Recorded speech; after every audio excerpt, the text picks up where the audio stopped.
turiga ihema.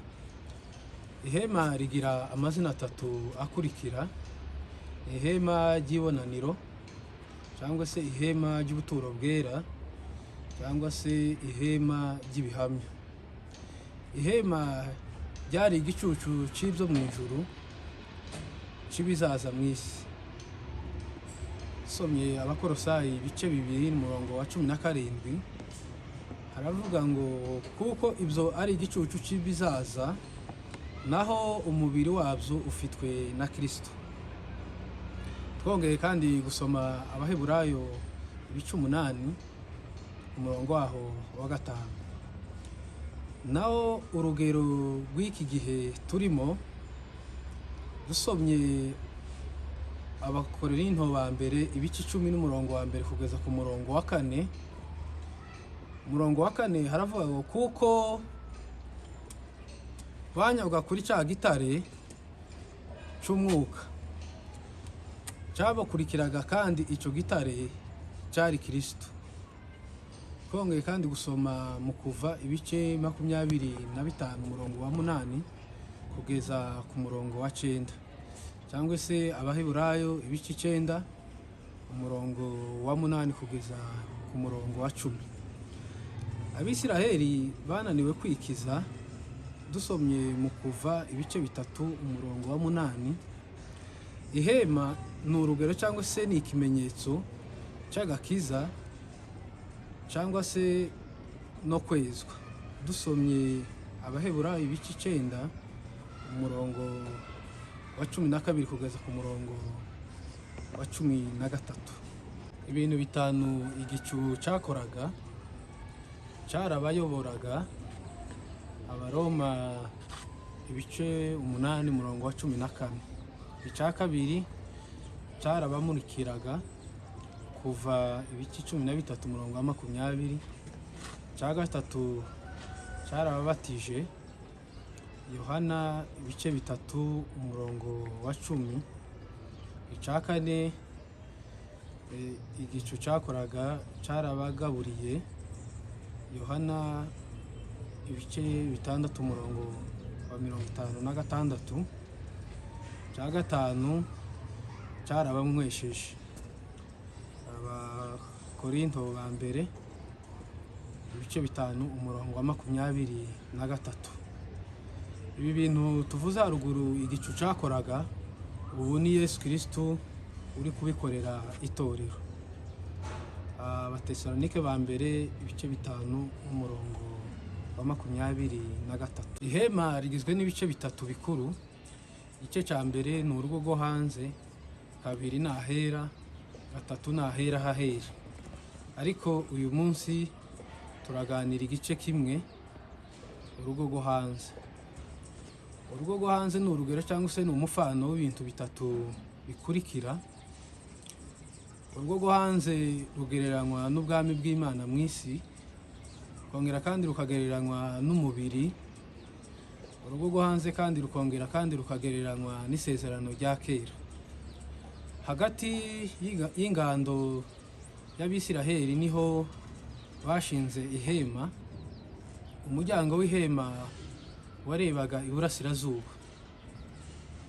Abisiraheli bose bari imiryango 12. Abalewi batoranyijwe n'Imana kugira ngo bakore umurimo w'ihema w'Imana. Iyo dusomye Itangiriro ibice 49 ku murongo waho wa 5. Abahungu ba Yosefu, Efurayimu na Manase, babazwe nk'imiryango 2. Iyo dusomye Itangiriro ibice 48 ku murongo wa 5, kugira ngo bazuzuze imiryango ya Isiraheli kari 12, Abalewi barimo. Abisiraheli bapanze buri muntu aho akambika bikurikiranye n'ibimenyetso by'amazu ya base. Imiryango 3 yakambitse mu majyaruguru, indi 3 ikambika iburasirazuba, indi miryango 3 ikambika iburengerazuba, indi miryango itatu ikambika amajyepfo. Imiryango yabaga iburasirazuba ni Yuda, ni Isakari na Zabuloni. Bagiraga ibendera ry'igitwe cy'intare bigereranywa n'ubutumwa bwiza uko bwanditswe na Matayo, babonye Yesu nk'umwami. Kabiri, imiryango yabaga iburengerazuba ni Efurayimu na Manase na Benyamini, bakagira ibendera ry'igitwe cy'inka, kandi bikagereranywa n'ubutumwa bwiza uko bwanditswe na Mariko, babonye Yesu nk'umukozi waje gukorera abandi cyangwa abantu. Imiryango yabaga mu majyaruguru ni Dani na Asheri na Nafutali, bagiraga ibendera ry'ikizu cyangwa se rya kagoma, bigereranywa kandi n'ubutumwa bwiza uko bwanditswe na Yohana. Yohana wabonye Yesu nk'umwana w'Imana.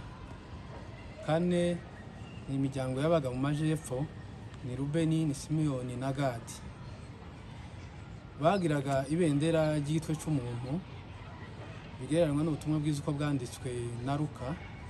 Luka wabonye Yesu nk'umwana w'umuntu woroheje. Urebe ibifuniko bine byari bisakaje ihema. Igifuniko cya mbere ni uruhu rw'igihura. Igihura ni inyamaswa ikunda kuba mu mazi, igira uruhu rusa nabi. Usomye Kuva ibice 25 umurongo wa 14.